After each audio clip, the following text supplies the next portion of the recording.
Yeah, talk longer. Why do we need to sit next to each other? Just during the Q&A, I'm going to be Do someone here? It is 12:30 now. Somebody on my team has it. I feel like, but then I adjusted my chair to be taller. This chair's Yeah.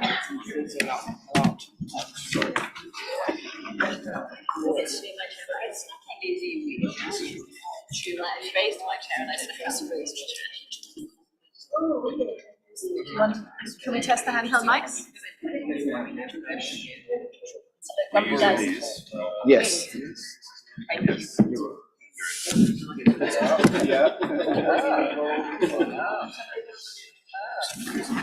Teenage.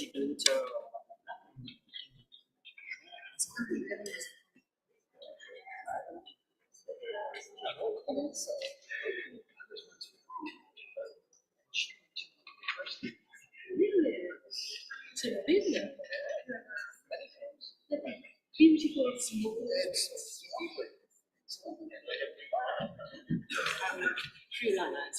Yes, you are. Yes, I think we'll start in 30 seconds. Okay. Assuming everything's going smoothly.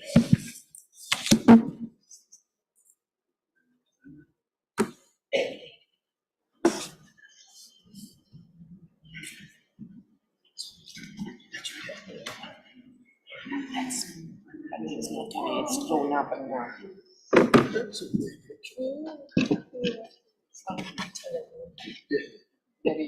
The only thing that I'm very tired. Hello, everybody. Can you hear me? We good? Hello, everybody. My name is Tuesday Raytano, and I'm the Deputy Director at the Global Initiative Against Transnational Organized Crime. And it is my extraordinary pleasure to welcome you all here to Breakout Session 2, which is looking at the linkages between organized crime and corruption. I would like to offer, of course, my thanks to the US government as the host of COSP10 and to the UNCAC Coalition for this excellent initiative of organizing a civil society forum day in advance of the negotiations beginning.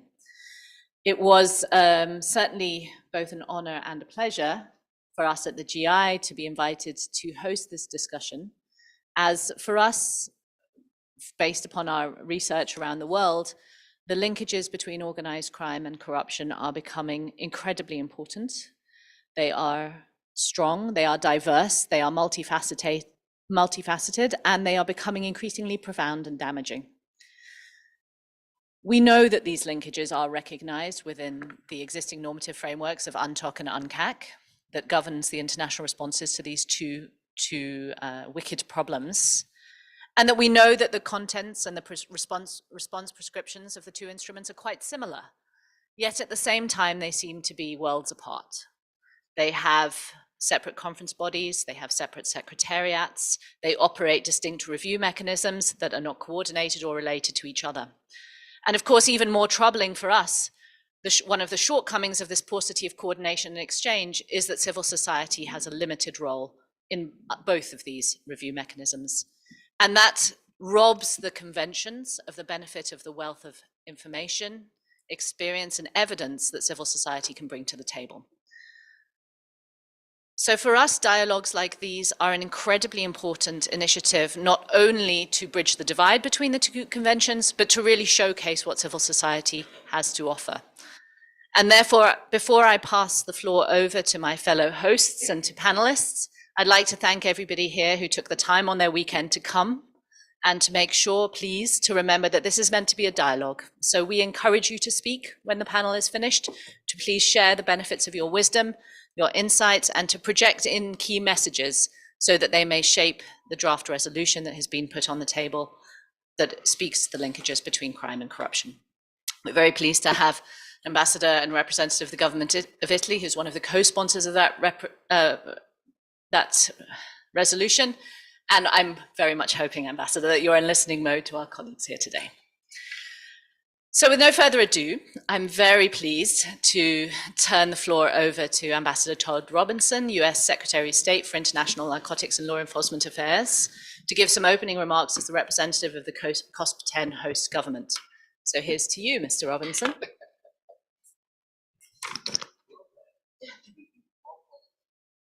Hello? Okay. Good afternoon, everybody. My name is Todd Robinson. I'm the Assistant Secretary of State at the Department of State in the Bureau of International Narcotics and Law Enforcement Affairs, otherwise known as INL. I'd like to first thank GI-TOC for organizing this breakout session on such an important topic. I'm really glad to be here. The diversity of stakeholders participating in this session speaks to the importance of combating corruption collectively as part of a comprehensive effort that also targets organized crime. The United States is unwavering in its commitment to continue working with civil society to address transnational organized crime, fight corruption, and promote public safety and security.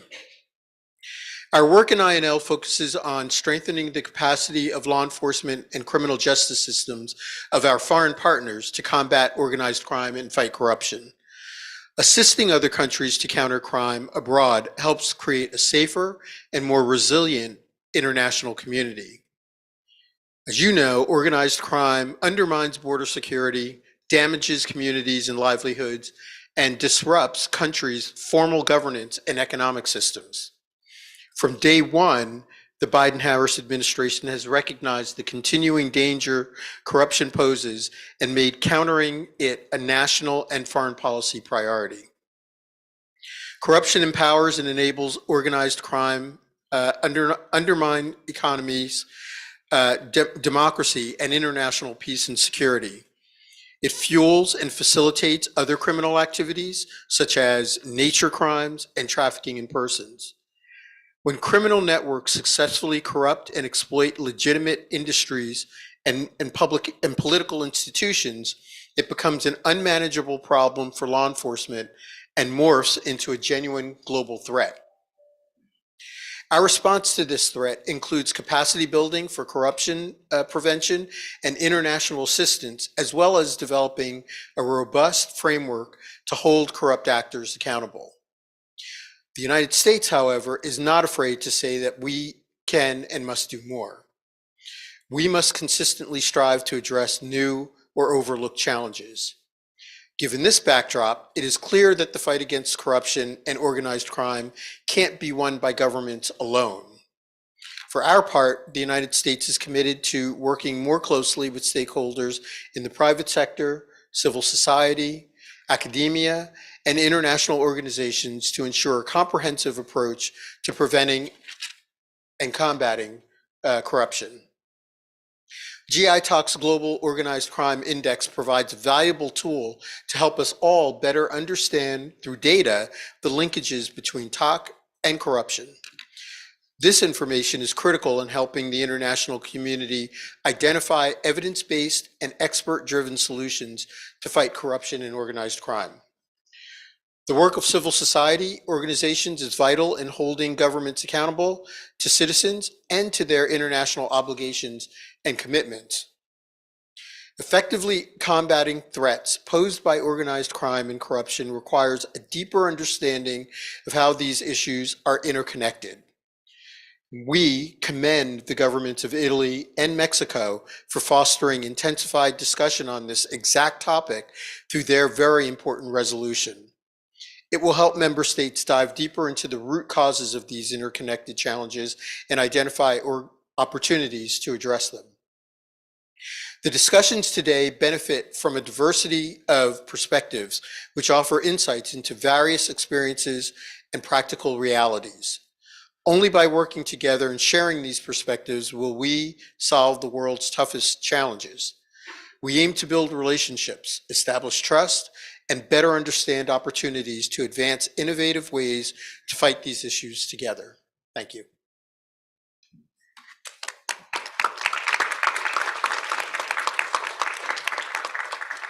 Thank you so much, Ambassador Robinson. I'm now very pleased to ask Ambassador Deborah Lepre, the Italian Permanent Representative to the United Nations in Vienna, who will share with us the main objectives for the draft resolution that they have co-introduced with the government of Mexico to this COSP 10, looking at the linkages between organized crime and corruption. Ambassador. Yeah, here's mine. You sure? No, that's. Let's go. Women empowerment. That's good. Thank you. Thank you. Yeah, I'm Deborah Lepre, has been presented. I'm the permanent representative, Italian permanent representative to UN and all the international organization in Vienna. And I'm very pleased to be here with you, sharing infos and ideas on this subject. So let's be very formal at the beginning. So Assistant Secretary Robinson, Ms. Reitano, dear colleagues, ladies and gentlemen, it is, as I've already said, a great pleasure to be here today with you and start my official mission in Atlanta with a panel discussion of the Civil Society Forum. Let me sincerely commend and thank the host country from the very beginning, the government of the United States, for having organized these 2 days of open discussion with the academia, the civil society, so you, and the private sector. I think that it will be never enough. We will never stress enough the importance of an active participation of civil society in the prevention of and in the fight against corruption, which is recognized by UNCAC in its Article 13. But beyond this formality, and honestly, it's only apparent formality, there is much more in that and in legislation. But this is, I mean, this engagement, this key engagement has proved to be crucial from the very beginning, already before the adoption of the convention, and was constantly confirmed year after year since 2003. Despite some, I would say, state parties are trying even today to convince us of the contrary. Ladies and gentlemen, today I have a very clear, let's see if I'm up to that, but I may have a very clear assignment, so to present to you our draft resolution for the 10th session of the COSP UNCAC on the links between corruption and organized crime. Well, first of all, let me highlight the symbolic relevance of this draft resolution tabled jointly by Italy and Mexico on the 20th anniversary of the UNCAC, the Merida Convention, and on the 20th anniversary of the entry into force of UNTOC, the Palermo Convention. So it is not only symbolic, it's a very good moment, and honestly, it's never too late because we've been waiting 20 years to have such a draft resolution. Let me try to give you a bit of a historical background on that. If you look at the reports of the negotiations of Palermo, of the Palermo Convention, you will find out that originally the Convention on Transnational Organized Crime was supposed to address in depth also the issues related to corruption. It was then decided that corruption could have been the focus of a separate convention, whose negotiations immediately started after the finalization of UNTOC text. Nevertheless, the UNTOC was already well equipped with strong provisions on corruption. Article 8, criminalization of corruption, Article 9, measures against corruption, just to mention a couple of them, the most relevant ones, but there are more.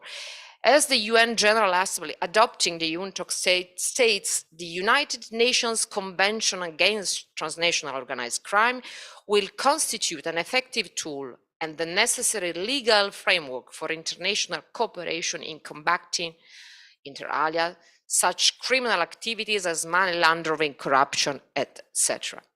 And when UNCAC was then negotiated, it was clear that corruption and organized crime were strictly connected, interlinked. As the preamble of UNCAC recalls, the signatories were concerned also about the links between corruption and other forms of crime, in particular organized crime and economic crime, including money laundering. The UNTOC Conference of Parties and the UNCAC Conference of State Parties adopted then several resolutions addressing these links between corruption and specific forms of crime. However, we haven't conceived yet a resolution addressing the issue in a broader, global, horizontal way. And we believe that it was the right moment, it was key. This is the approach we use in drafting the text. We wanted and we still want to focus on cases of corruption that involve organized crime groups, or in other words, when organized criminal groups commit, participate in, or simply benefit from corruption in order to commit other or even conceive other crimes. The reason is clear, I believe, to everybody: the financial means and the coercive capacities of these groups, as well as the enabling effects on other serious crimes, make such corruption cases more dangerous and call for specific measures. A better understanding of these links and the development of such appropriate measures are the ultimate goal of our resolution. And here it comes your key help and engagement on that. I thank you for your attention, but I also look forward to listen to your views that could be extremely useful for me, for us, in this final phase of the negotiation. And I leave you with the beautiful words of Judge Paolo Borsellino, who together with Judge Giovanni Falcone led the fight against mafia in Palermo at that time, before being brutally assassinated in 1992. I think that they could be considered a sort of pioneers of multilateral legal diplomacy, in a way. Well, if I really find the beautiful words of my, okay, I will try to recall, because we will. Here we are. The fight against the mafia must be not only a cold repressive action, but a moral and cultural movement involving everyone, especially the younger generation, the most fit to feel the beauty of the fresh taste of freedom that sweeps away the stench of moral compromise, indifference, contiguity, and therefore complicity. Thank you for your attention.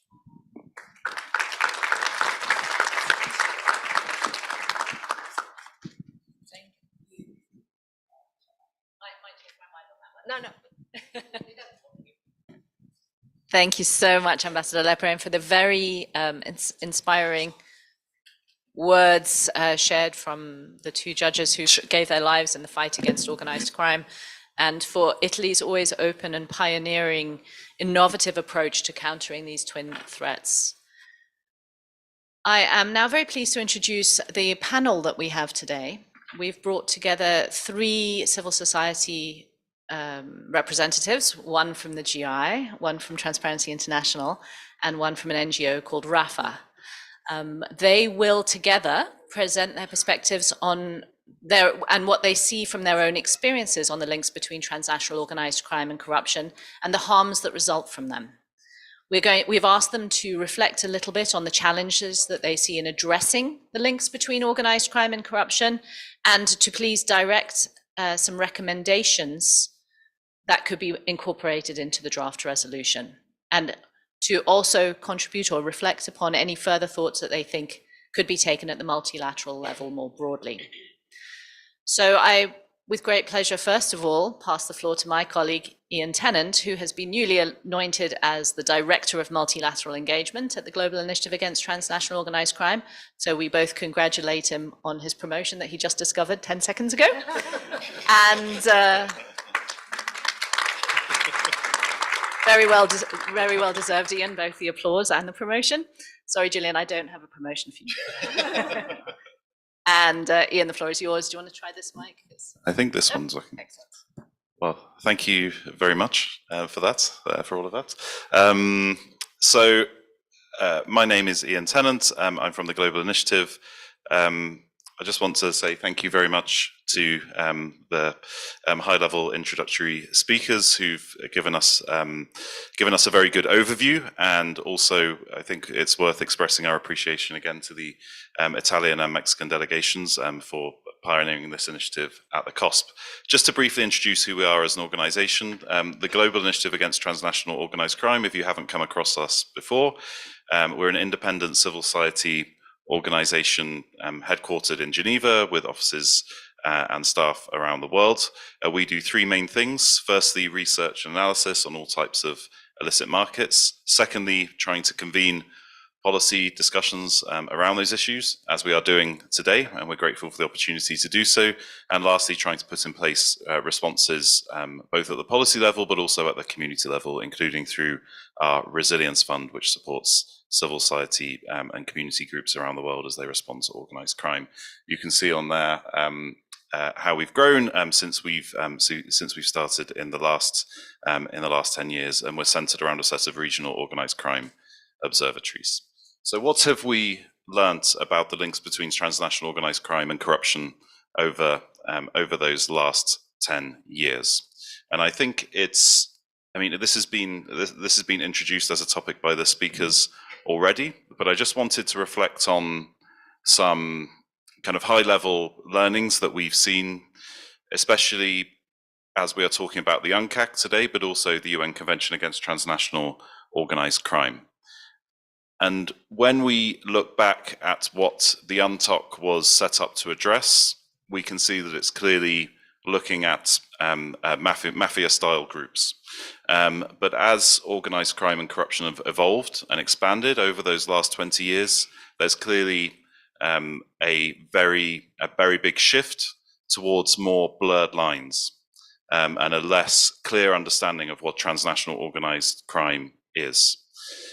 We can see in 2021, we published a report called The Global Illicit Economy.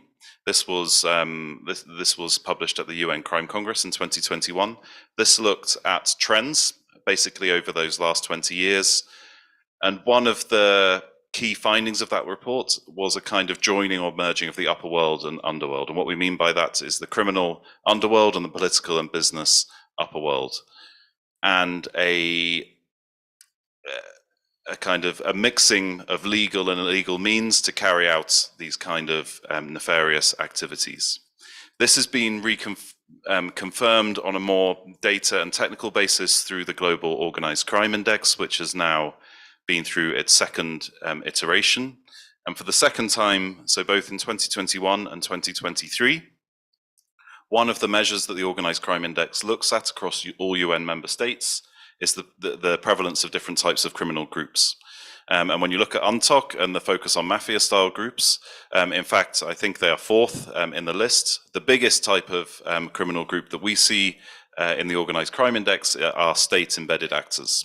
And this is the link with corruption and why this is so important. That's both the COSP here, the UNTOC COP, and the other multilateral bodies look at them in a more holistic and joined up way. And this is how we've also come up with the idea of organized corruption.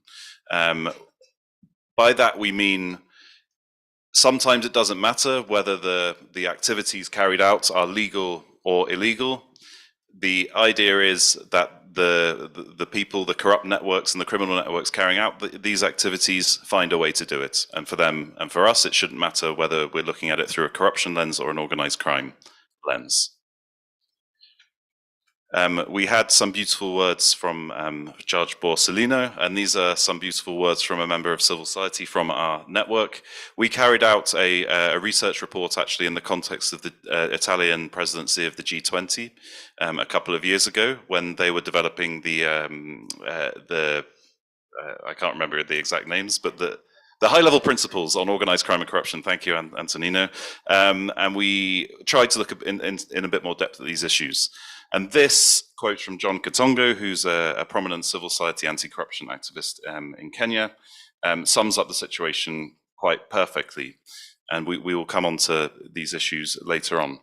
What he says is there has been an assumption that if you pass a law and create an institution, then you solve the problem. The normative situation has not been changed when the same bunch of crooks can work around these bumps in the road. And when you're looking at the UNTOC and the UNCAC, I think what that means to us is, yes, you can implement a law, you can create the anti-corruption institution, but if the same people are in charge and if there's no accountability and civil society is not able to follow up on those obligations, on those commitments, then it has much less meaning.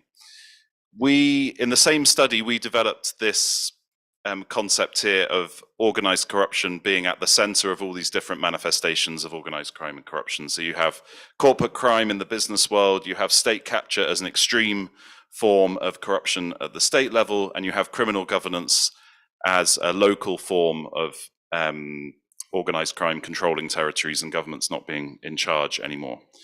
And what we have found is that we are not in shortage of multilateral responses to these things. We're not just talking about the UNTOC and the UNCAC, we're talking about FATF, we're talking about OECD, other regional conventions.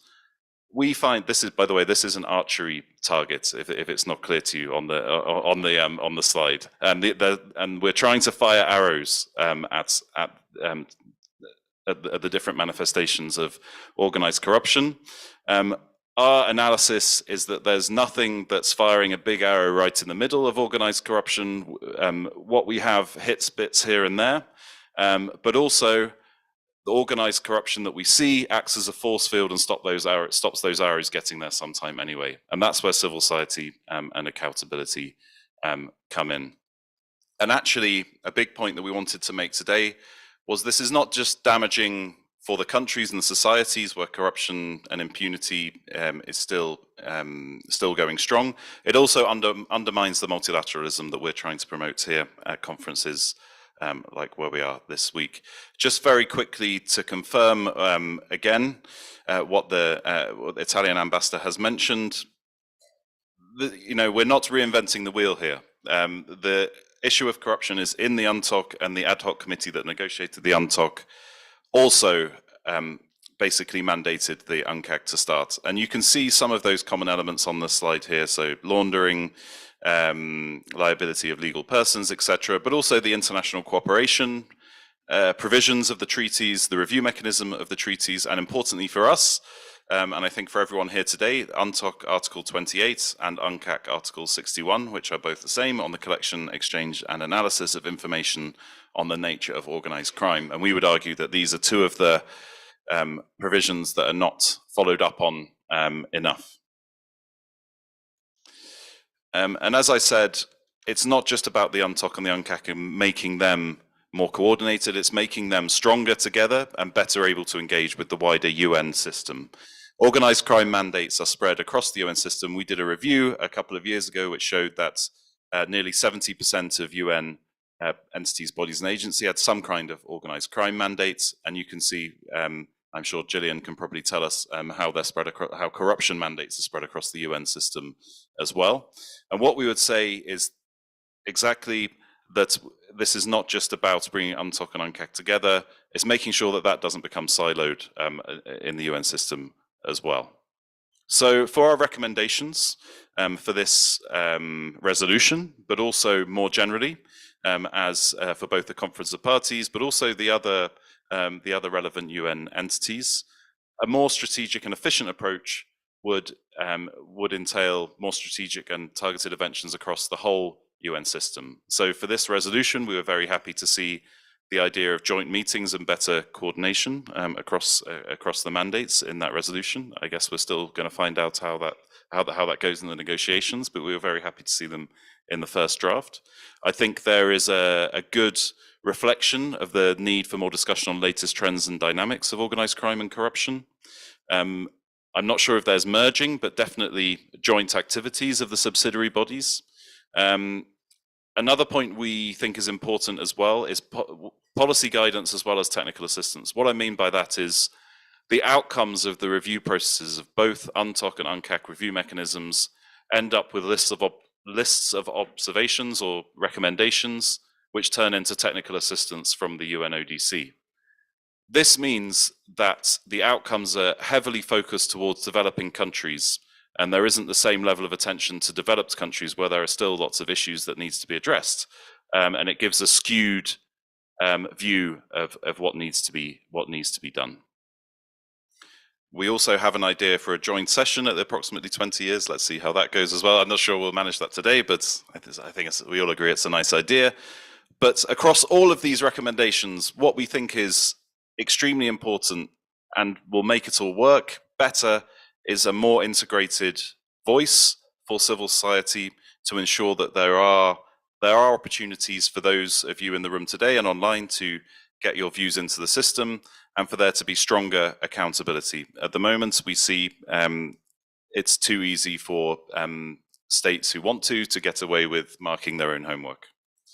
So let me finish with more beautiful words, this time from Kofi Annan. In the foreword to the UNTOC, he talks about the importance of civil society. So this was in the founding documents, arrayed against what he calls the forces of uncivil society, therefore organized crime.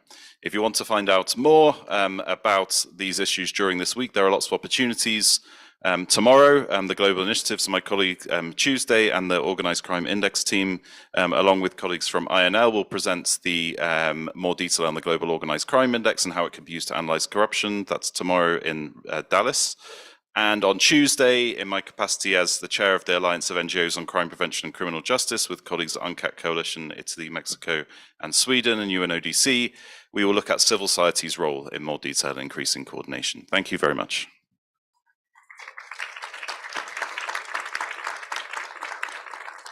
Thank you very much, Ian. Now very pleased to give the floor to Gillian Dell, who is the head of the Conventions Unit at Transparency International, who are of course one of the forerunners and leading lights of the civil society movement against corruption. Gillian is also the co-founder of the UNCAC Coalition, which is a global civil society network dedicated to implement the UN Convention Against Corruption, and she's also currently its chair. We thank the UNCAC Coalition for co-hosting this event with us today. Gillian. Thank you. Hello? Okay. Thanks so much for organizing this event and including our perspective. And I first want to congratulate the sponsors of the resolution that we're talking about today, because it's an excellent initiative of Italy and Mexico. The simple fact is that corruption and organized crime are linked in many ways, and this needs to be addressed. And together with GI-TOC, we've been advocating for several years for connecting the two subjects, both in publications and events, and including at the last COSP, where we organized a joint event and made a written submission covering our perspective on the linkages between corruption and organized crime. And we do continue to urge, and we are so pleased to see this resolution connecting the two subjects. It's really a very welcome development. I think it's actually extraordinary that it took 20 years for the UNCAC COSP to look closely at the link between corruption and organized crime, or for that matter, the UNTOC COP. Because after all, UNCAC grew out of the UNTOC negotiations, and the UNTOC refers to use of corruption by what we call tradition. Oh, so sorry. UNCAC grew out of UNTOC negotiations, and the UNTOC refers to the use of corruption or bribery by what we call traditional organized crime, meaning organized criminal groups engaged in illicit activities and using corruption to facilitate those activities. But the UNCAC lacks the UNTOC's emphasis on the organized aspects and the transnational networks emphasized in UNTOC. So that's a reason to connect the two, among others. Oddly, by the way, there's also in UNTOC, there's more emphasis on the enablers than there is in UNCAC, who are actually not mentioned. Strangely, I don't know what the history of that is, but from the UNCAC perspective, UNTOC contributes a valuable emphasis on cross-border networked crime that is missing, and therefore, from our perspective, that makes it very interesting for anti-corruption work. On the other hand, the UNCAC has much more extensive provisions on prevention and asset recovery that would enhance work against traditional organized crime. And before commenting briefly on the resolution, what we see as highlights and weaknesses, I'd like to touch briefly on the concept of transnational organized corruption and grand corruption. Ian has already mentioned the notion of organized corruption, and we also share that concept and the concept of transnational organized corruption, which means corruption that is not focused, that is organized, but not focused on illicit activities or illicit markets. But rather the organization is about corruption itself. That's what's organized. And this is very important. This is a phenomenon we see. It was commented on by the United Nations in their submission to the UNGAS against corruption. And it's actually, we think it needs to be part of our anti-corruption discourse. But that is not necessarily what we will get from this resolution. Nevertheless, we think it's important to make the connection between the two subjects to start with, corruption and traditional organized crime, and we can move on from there at a future date. Actually, the understanding of the interlinkages between corruption and traditional organized criminal groups and their penetration of the state, in the extreme leading to a mafia state, is increasingly understood. And unfortunately, I think we see increasing number of examples of that around the world. And by the way, often the entry point, not always, but often the entry point is through political parties. And I'll come back to that later. We also see the fact that there's both large-scale corruption, cross-border corruption, and organized crime using the same networks of intermediaries and enablers that we, depending on which area we work in, we're familiar from the area, often the very same people. So that's, all of that has led us jointly with GI-TOC to propose that notion of transnational organized corruption. Transparency International has also proposed the adoption of a legal definition of grand corruption that captures large-scale corruption involving high-level officials that has serious negative consequences for the state those officials represent. And we have proposed that definition, and we have proposed special measures to address this most egregious form of corruption, where due to high-level interference or lack of resources and capacity, state justice institutions are unwilling or unable to carry out their roles. It was good to see the quote from John Githongo, who, by the way, was a founder of a former director or executive director of TI Kenya. I think that just goes to show how much we share some of the same concerns about the problem of the penetration of different types of corruption into the state. So turning to the resolution, first of all, we recommend that it has been tabled at all. Looking, some of the language we think is most welcome has to do with, is language that adds a new understanding of either corruption or organized crime, and that establishes concrete follow-up to the two conventions, to making the link. Because without that, a resolution, unfortunately, they're often just a piece of paper, and they do not get checked afterwards very frequently. There's no rigorous system of follow-up to resolutions. So without some concrete elements in there for follow-up, yeah, they're not as big a success. We very much welcome in the content the reference to the problem of corruption and organized criminal groups in crisis and emergencies. This is really crucial. We welcome the reference to providing a safe and adequate environment to journalists who play a key role in uncovering corruption related to organized crime. The recognition of the role of relevant stakeholders. We know that civil society has a crucial role to play also in corruption involving organized crime. And in fact, our colleagues in TI Italy back in the day were extremely engaged in the challenge of tackling the mafia problem in Italy. And also there's a good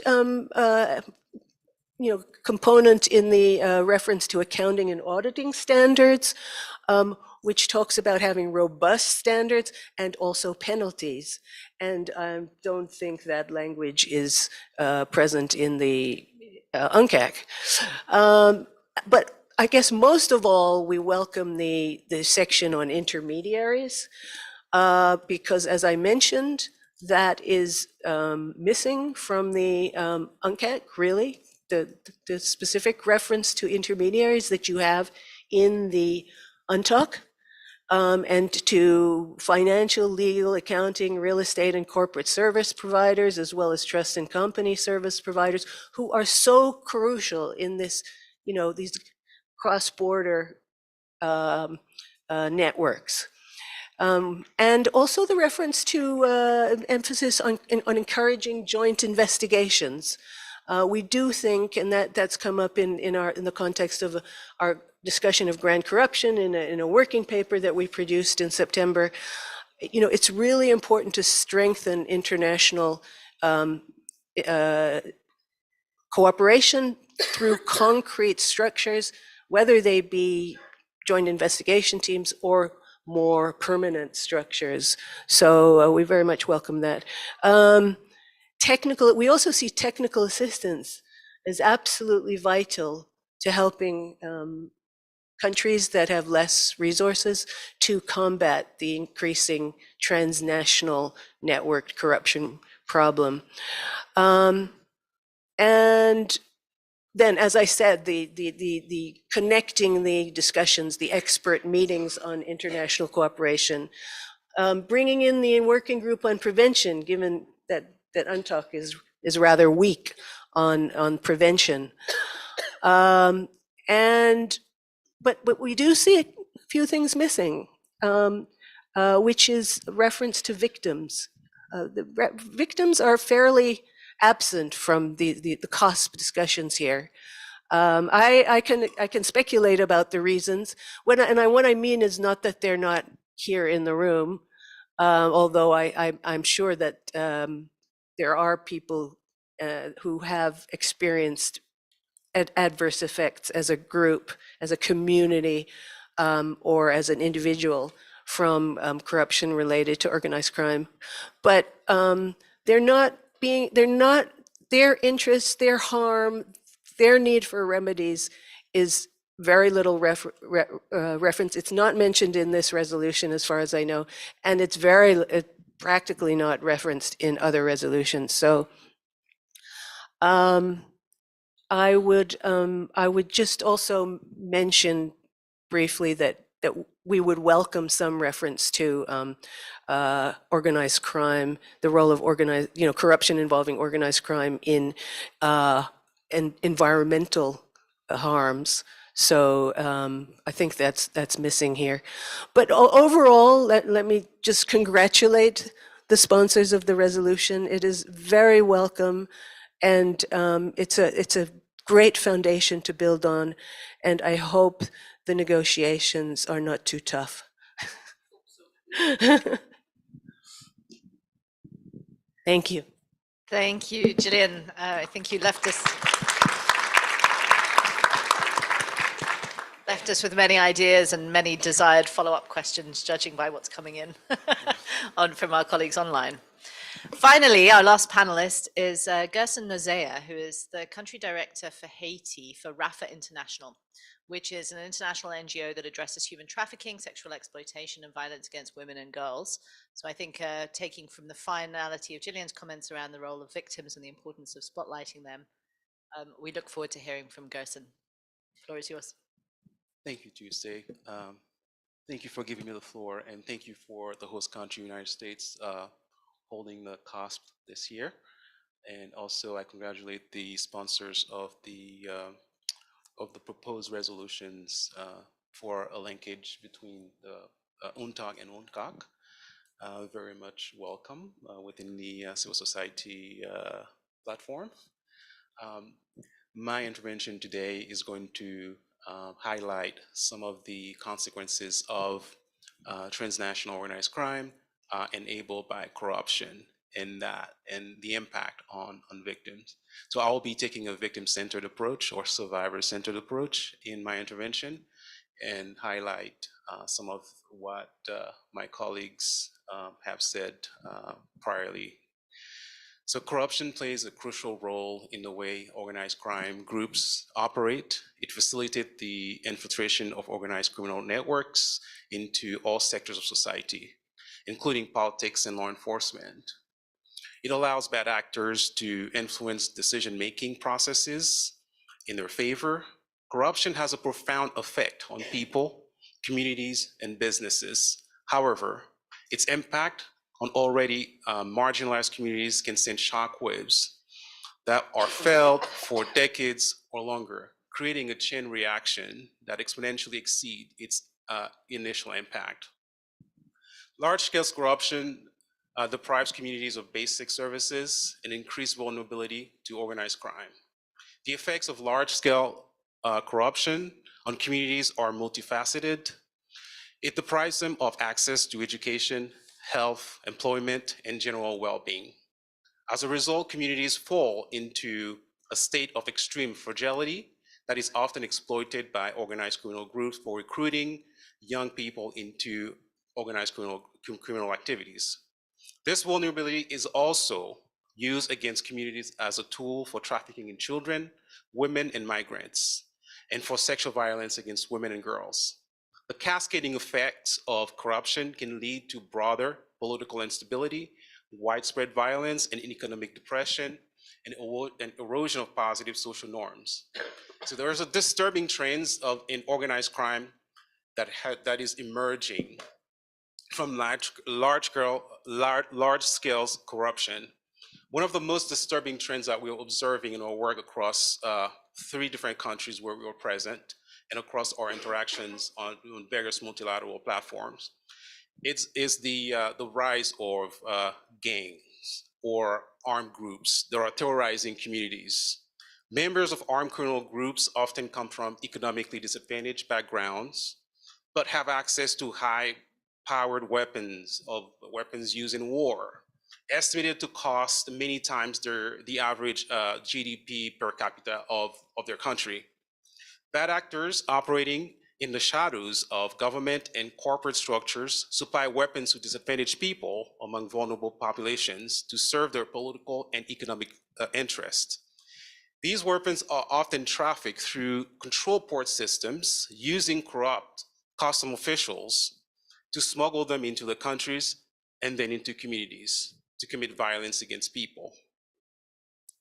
Bad actors also use corruption in harmony with organized crime to advance their objectives. So this is where the link is really strong, because you see corruption is playing a role of enabler into organized crime, as weapons are being trafficked, as other items are being trafficked through corruption, and then used against populations, used against vulnerable communities. So the harmonization of large-scale corruption and organized criminal activities is a never-ending spiral of crime and violence that ultimately undermines the social fabric in many communities that we serve. The spiraling effect of violence have considerable impact on women and girls in fragile communities. In one of the countries where RAFA International works, almost a quarter of the population is controlled by gangs. One of the most recent studies conducted by, in partnership with the GI-TOC, a partnership between RAFA and GI-TOC, shows that 80% of women in a specific vulnerable community that we work with have been affected by gender-based violence, which is a community that is controlled by gang. 43% of women and girls are victims of sexual violence. 5% are victims of trafficking in persons and for sexual exploitation. The study also found that women who are with higher levels of education and economic standing are less likely to be affected by gang violence and community violence. 87% of women who have not attended schools or have had less experience with or less contact with gender-based violence. Among those who have attended university, the rate of victimization is about 61% versus 80%, 87% among those who have not attended school at all. So corruption, you can see that corruption, it siphons resources from the communities into bad actors' pockets and then deprive people from the communities from access to services that they need that can actually eventually help them protect themselves from organized crime. Corruption within the justice system is also an important enabler in criminal activities in these vulnerable communities. Women and girls who have been trafficked or subject to sexual violence by gangs and members of their communities do not seek justice. Their view of the justice system is that it's corrupt and can lead to further violence if they speak out or trying to find any type of justice for what has happened to them. The study shows that a staggering 84% of women and girls affected by gender-based violence hold that negative view towards the justice system, that it is corrupt, and because of that corruption, they do not seek any form of justice. Recently, in a human trafficking case in which RAFA supported the police law enforcement to pursue the perpetrator, our team was left perplexed by the outcome of the legal proceedings. A young migrant girl who was trafficked for several years to work at a sugarcane field and sexually exploited by the owner, saw her assailant receive a reduced sentence well below the threshold established by the law. The wealthy man who had enslaved the minor had sufficient power and influence to manipulate the outcome of the prosecution in his favor. These examples illustrate the human toll and the link between corruption and organized crime. Criminal networks do not discriminate, nor do they compartmentalize the mechanisms that they use to help them achieve their objectives. They simultaneously use corruption and organized criminal activities to achieve their objectives, committing heinous crime against vulnerable population in the process. Similarly, the international community and states can no longer afford to consider in isolation crimes covered under UNCAC and those covered under UNTOC. There has to be linkage, there has to be an established linkage and mechanisms for those two to communicate and work together. It is therefore important for states and different international forums to consider that harmonization themselves to combat crimes that affect corruptions and also transnational crimes that affect national and transnational crimes that affect populations. Anti-corruption measures have some of the greatest potentials for curbing organized crime, organized criminal activities covered under UNTOC. If these anti-corruption measures are applied timely and efficiently, when dealing with organized crime, it can be difficult to gather enough evidence. This is what we've seen, to gather enough evidence for prosecution, whereas using mechanisms under UNCAC, anti-corruption mechanisms can help trace money, can help trace the finances, which will lead to a strong case against perpetrators.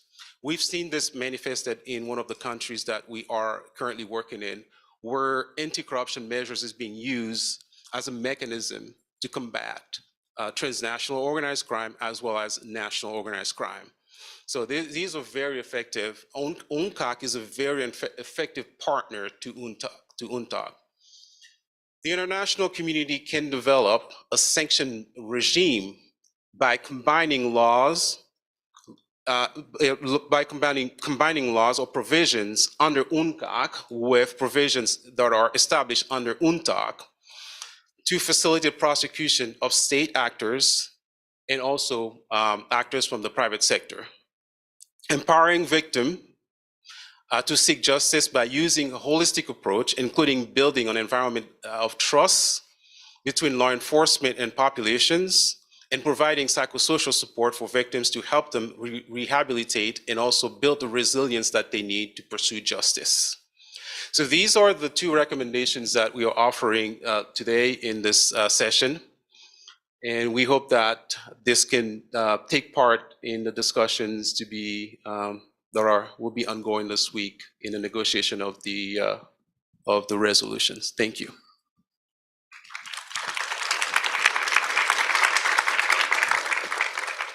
Thank you very much, Gerson, and thank you very much again for bringing forward the voices of people who are often the most affected and the most brutally affected by corruption, which is often seen as a victimless crime.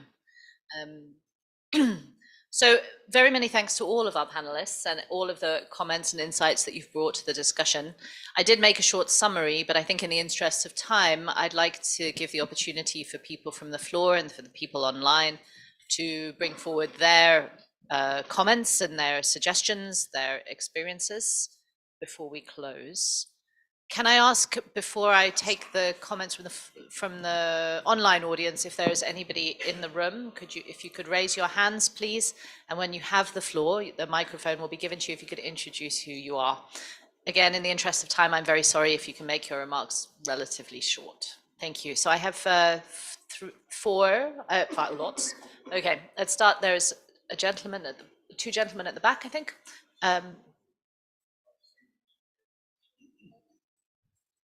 Yeah. I'm coming. And then we'll come to the lady on the right here. Yeah, good afternoon all. My name is Godwin Oyachola. I'm from Nigeria. I work in the whistleblowing corridor in Nigeria. So given that whistleblowing has been identified as one of the most direct methods for exposing corrupt acts, I want to find out how effective could whistleblowing be as an anti-corruption strategy in addressing transnational organized crime. Thank you. Thank you. Ma'am, if you'd like to go next. And sorry, there was another hand from somebody here. So here, and then now the mic can be given to the person who's coming next. Just here. Thank you. Thank you. Thank you for this great panel. Thank you for organizing this discussion. And I'm Slađana Taseva I'm chair of Transparency International Macedonia. I'm member of GI-TOC. I was the first chair of the UNCAC coalition. So I'm around here following the things, what is going on. And I was in Palermo in 2000 when the convention was signed. And one of the guests of the mayor, Luca Orlando, who was taking us around showing how civil society can contribute to fight mafia and organized crime. But that time, the UNTAC convention was developed as a tool to combat organized crime. It is actually mainly about fighting organized crime through the joint investigations, through the joint prosecution. And I think now when we are talking about organized corruption and grant corruption and the influence of the politics and corrupt politicians on the institutions and capturing institutions that are not really prosecuting organized crime groups, which, as we heard from the examples, can simply be left alone, or there is high level of impunity. For me, it was kind of surprising to hear that a few years back that this discussion is growing. How to bring together UNTAC and UNCAC. They do work in silos. You mentioned silos. Why would that be the case when we have these two instruments to use it for the fight against crime? When you look at the statistics, we don't have corruption in statistics. It is easier for the prosecutors to go after organized crime group dealing, drug dealers or traffickers, but you will never see in the investigations related money laundering or related corruption for the officials who have enabled this type of crime. So I would say that we really need to talk about multilateral approach in the fight against corruption and organized crime, and maybe that can be part of the wording, that we should really, it is multidisciplinary, it should be together. When we look at the organized crime, it is not possible without corruption. That is the biggest factor for the dark figures of organized crime. We don't have enough information due to corruption. So we really need to tackle it all together using all the means we have on our disposal. We have, I don't know, everything, Egmont Group, we have organized prosecutors networks, we have all the tools, but we are not using. So I would say, let us increase the enforcement and working together in the fight against crime. Thank you. Thank you very much for that statement. There's a microphone being given to the lady at the back there, and ma'am. Please, yes. Okay, thank you very much. My name is Katrin Otto. I do come from the Federal German Environment Agency. And Ms. Dell, I want to come back to your statement, the very short sentence about environment harms, and I think you're absolutely right. And as a German agency, we are not an NGO. We advise the federal government. Pardon? But no, go ahead. But we started to work on environment corruption, and I think we would focus on that. We will, and we should work together more often. And we can't do enough in this field. Thank you very much. Sorry, we're just going to keep collecting comments, then we'll give every panel the floor. Ma'am. Hi, thank you very much. My name is Lisa Hartefeld. I work for the Wildlife Justice Commission, and I'd like to highlight that from our perspective, we very much welcome this resolution being tabled. It's our mandate to fight wildlife trafficking, and our findings clearly show that to effectively address this type of crime, that both the crime and corruption elements need to be addressed in parallel.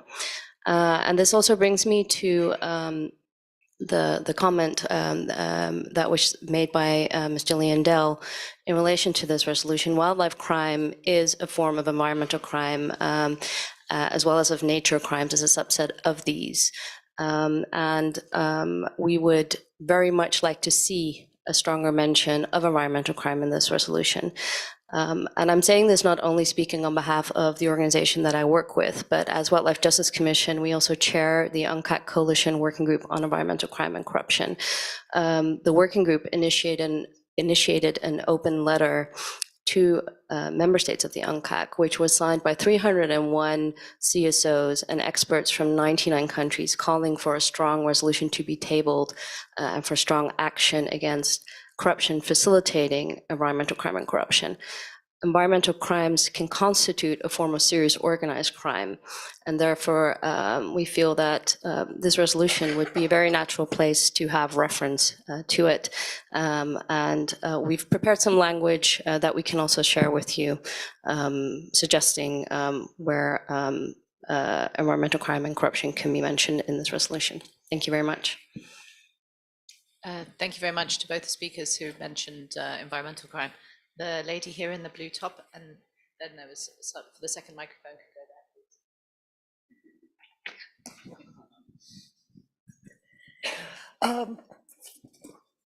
Thank you. My name is Naomi Rotariasa. I am the president of the board of the Due Process of Law Foundation, which works on rule of law and human rights in Latin America, and also a member of the UNCAC Coalition Coordinating Committee. And I'd like to support again Gillian Dell's call for inclusion of some language about victims for a number of reasons. These are real harms that are created by this coming together of organized crime and corruption.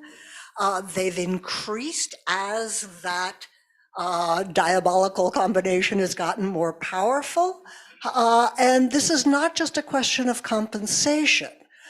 It's also a question of providing information and of providing urgency. One of the lessons that we've learned from working on human rights is that human rights cases move forward when victims are part of those cases, and oftentimes move forward less well when victims are not part of those cases.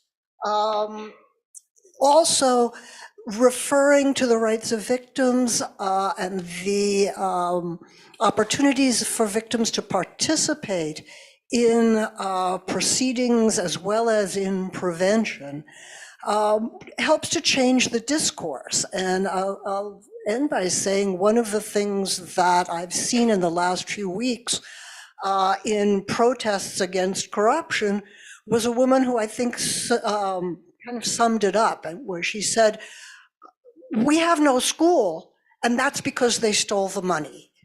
That's what we're looking for, and that's what getting language on victims will help produce. Again, as my colleague about environmental crime, we also have language that we can help provide if that would be helpful. Thank you so much for doing this. Thank you so much. There was a lady with that, yeah. Hi, everybody. My name is Kate, and I'm here on behalf of the National Whistleblower Center delegation. I wanted to kind of pick up on the John Gitungo quote that was mentioned earlier that talks about how the typologies of organized crime are always changing, and it's hard to confront them with specific legislation or a specific institution. And then also the gentleman behind me who mentioned the importance of whistleblowers. So we want to pick up on that and say, not only is it important to have resolutions like this mention the tool that whistleblowers are in combating organized crime, but also specifically that best practice whistleblower programs must be acknowledged. And what best practice whistleblower programs include is the ability for whistleblowers to report anonymously, compensation offered to whistleblowers, and whistleblower reports being coupled with adequate enforcement. The UNCAC Article 37 mentions the importance of incentivizing those who participate in corruption, or as an example of that, organized crime, to report. And part of what that incentivization looks like is offering some form of compensation. Those who participate in these crimes are really the best tool to alerting the government of what that looks like, especially when we think about how the typologies of these crimes are always evolving.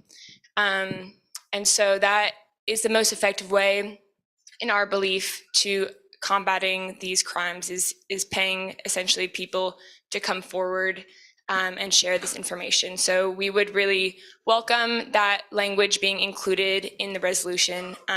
And thank you to all the other members of civil society who have recognized the importance of whistleblowers so far. Thank you so much. And then we'll take one final comment from the lady in the This is Syed Kausar Abbas, and I'm Executive Director of Sustainable Social Development Organization, SSDO, in Pakistan. We are basically extensively working on the issues of the organized crimes, and especially the trafficking in persons and the smuggling of migrants. As you all know, that this is the most growing industry across the world, not only in Pakistan, but now most of the countries has already signed the UN OTC convention as well. But there is a need to do some significant efforts to maybe to create a collaboration between the civil society and the government in all the countries to ensure the implementation of the laws related to the trafficking in persons and the bonded labor. So I want to ask the question to Jerson. He has mentioned regarding the trafficking work in his country. So my question is that do you have any case studies or the success stories in which the victim is identified and that victim has, after providing some services and the support to of the rehabilitation to that victim, that could become a whistleblower against the organized crime mafia? So are there any success stories behind that or the case studies, so that we can know that what steps we can take as a civil society in our country to provide support to the victims to become a whistleblower against such crimes as well? sir. And thank you. And then could you pass the microphone to the lady there, and then I'm going to close the comments. Thank you. My name is Omar Yakubu from Nigeria Center for Fiscal Transparency, Nigeria. My question is to probably you, Ian. In the index, do you have a tool, like say for measurement of prosecution of public sector officers that were involved in transnational organized crime? Because from the diagram you showed, the major enabler is organized corruption, and that cannot happen without the public officers doing that. So I was wondering if you have a tool. If you don't, could we consider having a tool as a measurement index? Because if a country is reporting high levels of transnational organized crime, there should be some preventive mechanism in the level of prosecution of such officers. Thank you. Thank you. And ma'am, the last comment to you. Yes, thank you very much. My name is Yulia Zabolina. I represent Academy of Criminal Justice Sciences here, but I'm also the secretary of Global Alliance of NGOs on Crime Prevention and Criminal Justice. I don't want to perplex our distinguished panel with a question. I have a comment building on the whistleblower suggestion. I have a suggestion, I guess, if that would be in any way possible to invite the private sector to participate, to contribute to the fight against corruption and organized crime. I'm a little bit even surprised that in this discussion on corruption and TOC, we never even mentioned the private sector. Any crime will look at drug trafficking, environmental crime, money laundering, human trafficking. Private sector has an important role to play in terms of prevention. And the private sector is covered both in UNTOC and UNCAC, and I think they should be brought to the discussion, even though I fully understand that this is a civil society meeting for now, but I guess we've always struggled with bringing the private sector in. That's the point. Thank you. Thank you so much. Thank you to all the people who have commented today. I'm sorry that our time is always short. What I would like to offer, if you had wanted to make an intervention and were not able to do so, we have colleagues from the Global Initiative here, my colleague Abigail at the back, who is actually taking video statements and video reflections. So if you would like to put them in, we will make sure that they are shared with the delegates who are leading the discussion around the resolution coming forward. I am very, very naughtily not going to give the floor back to the panel, sorry. So because a number of the comments made from the floor were not questions, but statements. And I think if you want to discuss some of the some technical points or questions or best practices, we of course encourage you to do so maybe afterwards. I'd like to offer two reflections that came in from the quite numerous comments that came in online, just so that you can take them away. Summarizing a little bit, but two main sort of sections of comments, one of which looking in particular at high level state corruption, where the point I think of organized corruption, or the apex of kleptocracy and criminality, how do you guard the guards, if you like? How do we find international mechanisms that can sanction those states where you are seeing levels of criminality at the very highest parts of the state, and also both using and protecting the multilateral system from the impacts of having those actors at the table? And then secondly, a set of questions around comments around ensuring the protection of those who speak up.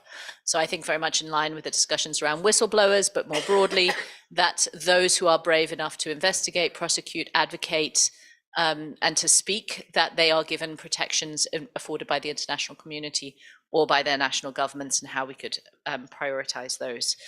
So I will offer the last word to Ambassador Lepre, just to reflect back on some of the comments that you've heard, and then after that we will close. So Ambassador.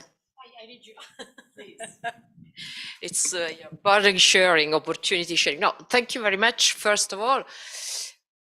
Because honestly, the comments, suggestions, questions, and the approach that I picked up in the last 20 minutes, it's very not only interesting, there was no doubt about that.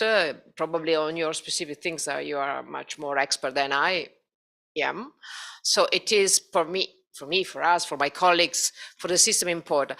But trying to be pragmatic in an optimistic way, which is something, a combination between pragmatism and optimism. This is typical for diplomats, otherwise you don't do this job. It's what I'm retaining from your comments, and I will pick up some of them. It's that, first of all, and thank you also for to the panelists here. First of all, we had a good idea. First, it's not always the case. Secondly, the link between ANCAC and ANTAC, it was not evident. 20 years have passed. And here we are trying to bridge between the two. I've heard it was very interesting because one has some minus and plus and the other vice versa. So they can complement each other. Together, it was on the comments also from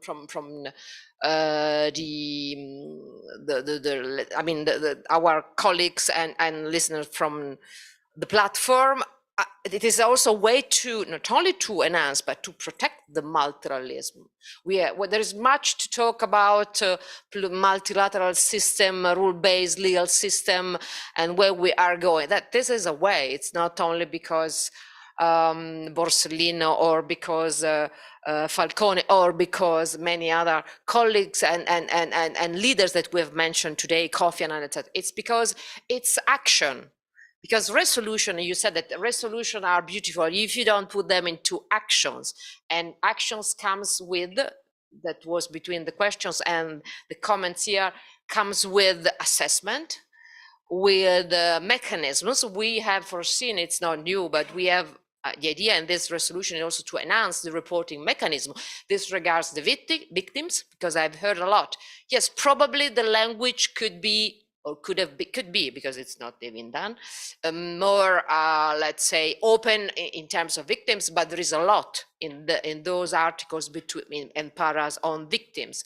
From a practical point, I mean, from A to Z, from where the problem has started, and I'm diplomatic telling problem because it's much more than a problem, it's an overall phenomena, the link between crimes and corruption, to Z, so protection and perspectives. This regards also the private sectors. There are paras on that, articles with mechanisms on that.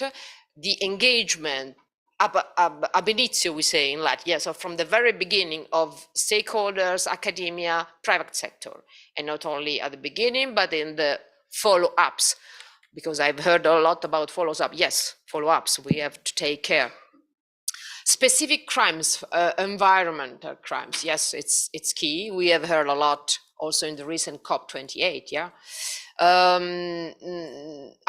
For sure, I'm picking up all you said. You have seen me, I was taking notes, and I do all the time, not only because I try to remember how I was at Liceo or at the university, because it's the only way for me to retain. So it's something I will do and share with my colleagues. Be aware that the philosophy of this resolution, for what I said at the beginning, is to be horizontal.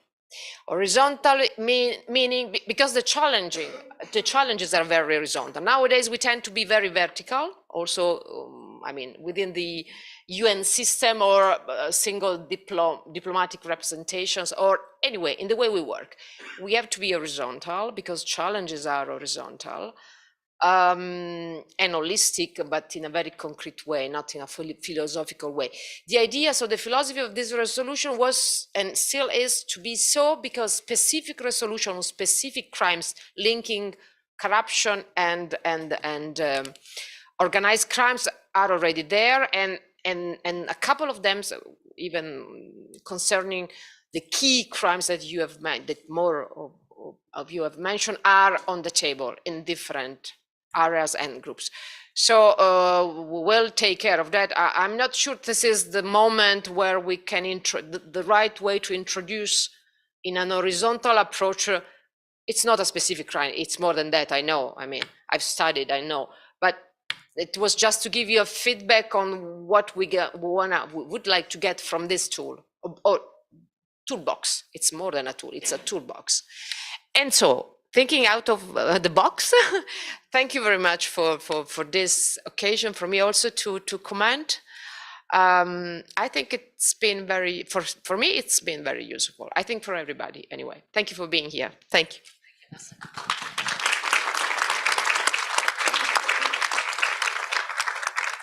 Thank you very much, Ambassador. Thank you very much to everybody who made statements and to our panelists and to our co-hosts. I will remind you again that if you do want to add in additional comments or reflections, you're please welcome to do that to any member of the GI team. We are preparing a note of a summary from this meeting, and it will be passed to the sponsors of the resolution so that it can be fed into further discussions and negotiations. You're also welcome to make a video statement with our colleague Abigail at the back.